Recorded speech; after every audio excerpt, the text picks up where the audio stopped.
welcome back to the channel. Staring at the sissy bar for a while, wondering if I should do a sissy bar or just struts. And I kind of feel like the sissy bar would be cool, but really here's the deal. You want, in my opinion, to judge whether or not you have a sissy bar based on the overall height of the bike. So if the sissy bar comes to about here, you need to make sure your handlebars are at least that high. Now let me show you what I'm going to do with handlebars, and that'll show you why I'm making this decision. The stock Savage came with either buckhorn bars in the early 80s to 90s, and then they came with drag bars. Now, I bought some aftermarket drag bars because that's what I like personally. I don't like high bars on bobbers. I know a lot of people do, and that's fine. It's just opinion. And I don't like the stock risers from the Savage. So I'm going to use some aftermarket risers, and I'm going to use some drag bars. So these are about 2 inches tall, so the drag bars are going to be pretty low. They're going to be right around here. I may tilt them down a little bit. I'm going to narrow these as well. But that gives us an overall height just a few inches above the tank. And that's important, in my opinion, because if you were to put a sissy bar on that, it sits up higher than the actual handlebars, which looks kind of odd. So I think I'm going to change my path. I'm going to get rid of the sissy bar and just do the strut mounts in this video. Get those on, get those in place. And I think it's going to keep the low profile look. I mean, this bike is so low to the ground that I kind of want it to just be really low with the overall height, if that makes sense. So let's get going.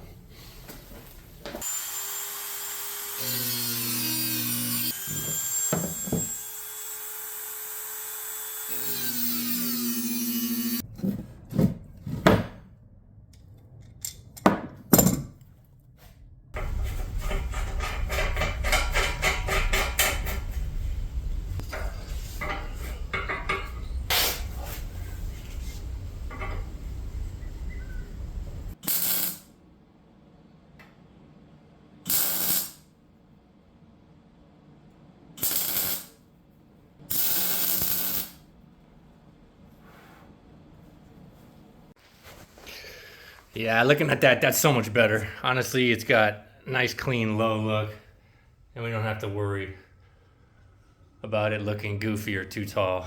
What I do need to do, though, is the radius on this fender it's close, but it sits a little lower at the tire than it does in the back of the tire than it does at the front of the tire. So I think we can adjust that. I got the fender mounted like this, but I think what we could do is put a little bit, like a 1/4 inch or a 1/2 inch spacer between the fender and the frame mount I did.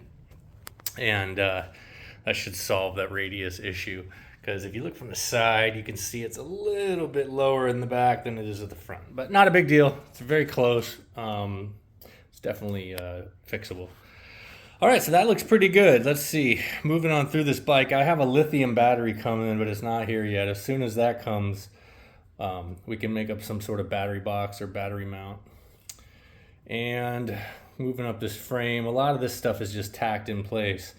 So obviously last video we did that brake mount, which came out really cool. Struts are done. Moving forward, we do have the risers to do.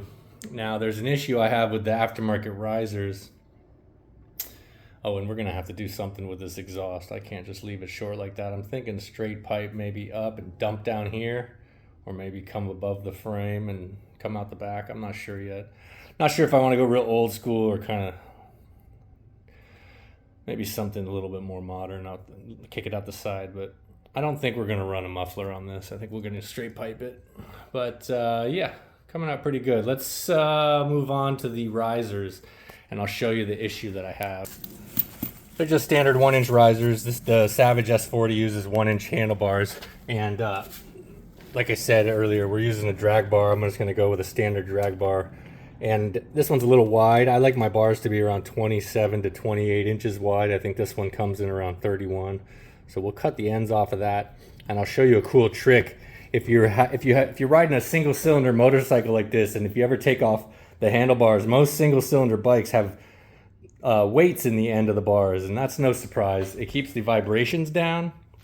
So when you're riding, your hands don't your arms and your hands don't vibrate like crazy. The weights in the end of the bars that are welded in work really well. Well, if you go with a set of aftermarket bars, it's nice to weld in some weights, but I'm also going to show you another trick I do sometimes with bars like this before I weld in the slugs. Keep vibrations down is you fill it up with sand in between the slugs, and then you weld caps on the end. Then your entire bar is full of sand, and it keeps the vibrations down to a minimum. Makes it really smooth. But anyways, back to these risers. These should work fine. They're 1-inch risers. However, the bolts that came with them are slightly too big. They're not going to fit in the riser mounts. So what we need to do is take the riser mounts that come on the Savage. They do have these rubber bushings, which are actually nice to keep. I don't mind keeping those. They do keep the vibrations down. But if you look inside, there is basically a spacer or a sleeve, and that keeps the top and bottom caps from squeezing too tight on that. But that spacer is going to need to be drilled out. So I'm going to take this off and probably stick it on the lathe right now and drill it out so that these bolts will fit through. Looks like the center is about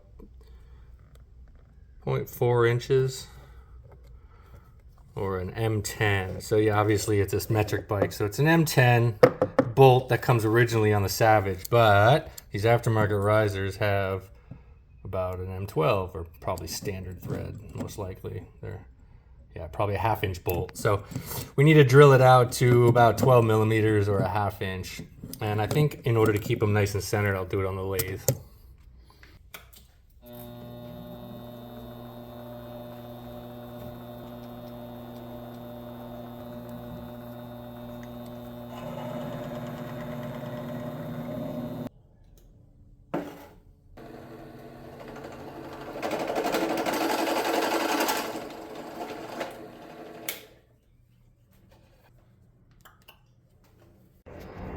All right, we got them all lathed. Put these bad boys together. Get them on the bike.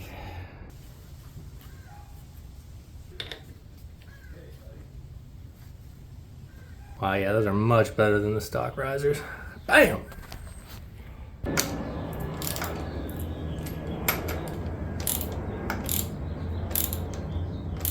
You put your controls and everything on. I'm gonna put them all on and see how tight I can get them to the center, and then hack off whatever I can hack off. I like it as narrow as possible. Looking pretty sweet. I like them. I like that my bar's angled down just a touch, almost straight down, but a little bit back. For me, it's the most comfortable riding position. Let's take a look at this thing and see if we like it. Yeah, see, that's cool, man. Look how cool that is. I love it when the bars just come above the tank just slightly. And those risers really do look much better than the stock ones. Although they are black. The guy was out of chrome, but they don't look bad. I think I'm going to do a lot of this stuff black. Anyway, I'll probably paint this tree black, maybe. At least these black, but it's pretty unanimous that you guys all want to see this bike painted black on black, so I think that's what we shall do. I'm liking it so far. It's looking pretty sweet. Those struts look good in there. I just have them tacked up, but I'll finish those off once we strip the bike down. All right, so I found a cheap eBay LED headlight I'm gonna put on. And I think what I'm gonna do, it only comes with 2 mounting points in the center, which shouldn't be a big deal. I'm gonna mount some slugs, I think, to this, and then we're gonna figure out how we're gonna mount it. So, the stock Savage has a lot of wiring in the headlight, but I think what I want to do on this is really eliminate everything from the handlebars. I'm going to keep my front brake. I like having a front brake on a lever, but as far as controls go, I'm going to get rid of all the controls, I think. It's going to require some custom wiring. We're going to have to eliminate a ton of wiring in order to get rid of everything, but I'm not going to be using turn signals or horn or hazard lights, or I may not even have an on-off switch, just have it always on and just use the key. But we don't need the, yeah, like I said, the hazards. All we need is a start button, and we can relocate that somewhere else. We don't need any of the flash to pass, and the only thing we really need besides the start button would be a high and a low beam. And on this particular light, it also has like a little driving light, like a city light. We may wire that in, we may not. But anyways, getting back to this, so let's mount this headlight. I think what we're gonna do first is make some slugs with some holes so we have a starting point for the headlight mounting. Then what I think I'm gonna do, I typically would use some sort of headlight ears on the fork tubes, but the Savage stock comes with a bottom mount headlight. So I think we're gonna use those 2 bolt locations, and then we have 2 up here for this bracket that Savage has. We have 2 more M6s up top. So we have 4 spots that we can make some bracketry. And I think to make this really cool, what I'm gonna do is maybe use some connectors from the top and the bottom and kind of create like headlight ears, but from these existing mounting points. So that way we can keep the forks really clean. So let's get started.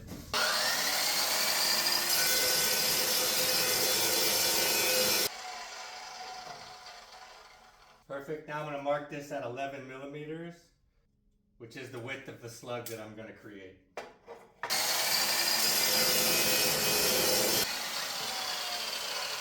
Now we're going to drill these out right in the center with an M8 drill bit so that we can run our bolts through. And these will be the slugs that the headlight rotates on.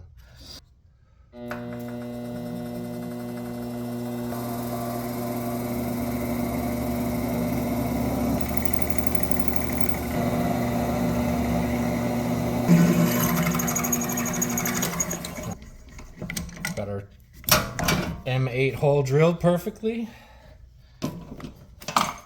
As you can see, I'm gonna do that again on this.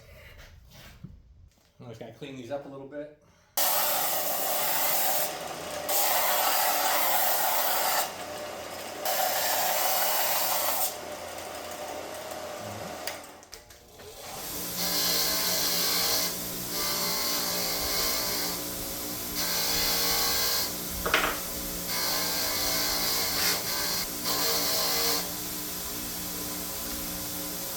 Perfect. All right, now that we got our slugs made, we can put them in place on our headlight where these 2 Allen heads are. And this will give us our mounting points. Thought the diameter would fit. Yeah, it will. Okay. It's very close. I might have to trim them down a little bit on the lathe, but we'll see.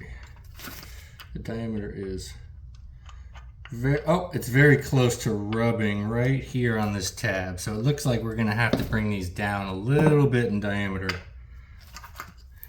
Maybe, less than a 1/16 of an inch. I knew it was gonna be close, but that's all right. All right, so what I did was I actually, as you can see there, I did a little flat spot on the belt sander, and that way these will fit right here, and it'll keep them from rotating too far. What it'll do is it'll give us maybe 10-20 degrees of headlight tilt so we can adjust our headlights, but it won't allow the headlight to flip all the way around. So that should work out pretty well, actually. Didn't have to lay them down. And there we go. So now we got our 2 headlight tabs, or our slugs essentially, as mounting points. Now we have a removable mounting point for the headlight to mount. So that turned out pretty sweet. If you're working with something like an LED headlight, it's kind of delicate, and you're working with a MIG welder, not a TIG, something that sparks, and you don't want to mess up your headlight while you're fabricating, you can just recreate it with like a slug. So I'm recreating it with a metal tube, and what I'm going to do is attach those spacers to this metal tube. So that way when I'm fabricating on the bike, I'm not welding around this cast aluminum. I don't have to worry about messing it up. So just a little tip in case you're doing this couldn't work. And this is the idea, basically. You just want to make sure they're all perfectly in plane and level in the same spot, left and right. So this will emulate the headlight as we begin fabrication. So that way we can weld to this and we don't have to worry that we're going to mess up our headlight. All right, I'm going to show you a close-up of this. Now, originally these, like I said, the Savage S40s had a lower headlight mount. They also had a mount up here. It was like an M6 mount. And this was for a piece of wire that held your cables in place, but we're not going to be needing that for this. So I think I'm going to use those as a second spot for the headlight mount. So we're going to use these and those holes and try to create something that looks, well, I don't know, artistic. Let's do it. Got to drill that hole and that hole, and then it should be a perfect mount.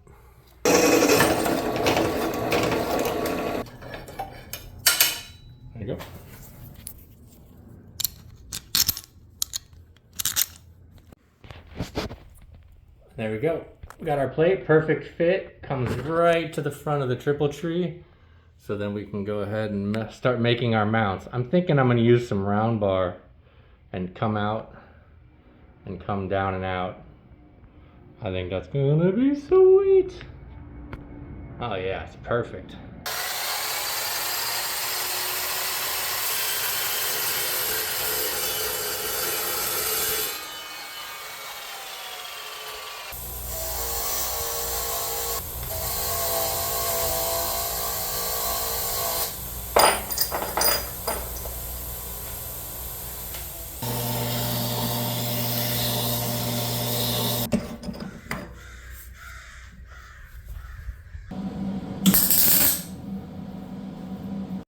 Man, this is looking sweet. So I got the slug positioned, the two slugs, we got them positioned just right, measured it all over, take a look.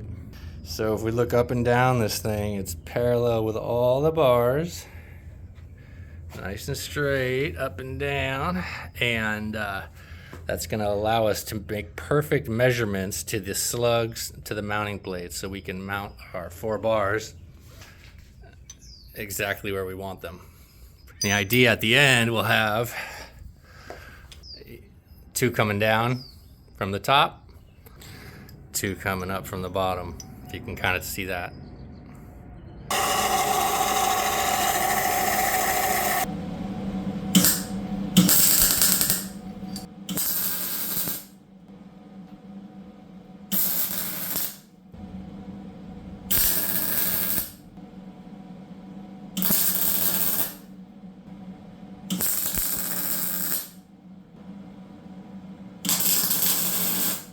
Holy cow, that it doesn't show it on video, but that took like maybe 25 back and forth to the grinder before I finally was able to get those angles just right to get everything perfectly symmetrical. But I'm super happy with how it turned out. Check this out.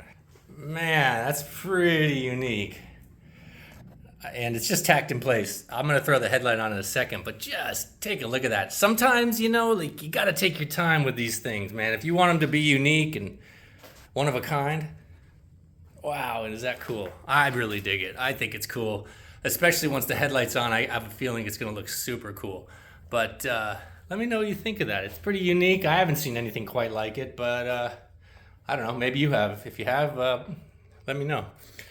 Let me get this headlight on here and let's take a look. And I think I'm gonna wrap this video up after that because I'm wiped. This has been like 4 days of work, maybe three or 4 days of work, and I'm exhausted. I'm totally wiped out, but I love building bobbers. I mean, they're like probably my most, probably the most fun that I have is building hardtails. I've done a lot of cafe racers in the past. I've done some scramblers, a few street trackers, some brat bikes. I built a couple brat bikes, but I really love building hardtails just because you can really strip them down and just get to the just basics, you know, what you need. And I decided that I think everybody in the comments was right. We need to strip off all the controls. We need to get rid of all the controls on the handlebars and just hide everything. Maybe just a kill switch and on off. We don't need a horn. We don't need hazards. We don't need turn signal. We don't need it. You know, maybe high beam. We'll need a high beam, but we'll hide that somewhere. But anyways, I'm gonna wrap this up. Let's get this headlight on, see how it looks, and then I'll get to edit in this video and get it up online for you. And I, again, appreciate every one of you watching, subscribing, liking this video. It really means a lot to me. So I do appreciate it tons. And yeah, let's get this bike built, man. I'm getting excited now. It's starting to look like something. See you on the next one. There she is. Man, I think that turned out sweet. That is so cool. Super happy with that. I think it's just so unique. I'll tell you, it took a lot longer than I thought it would. All these angles and everything were just a nightmare to get right, but pretty cool. It's kind of got an old school chopper feel to it, if you, besides the LED headlight, which is just eBay special. Yeah, that's so cool, man. Look at how cool that is.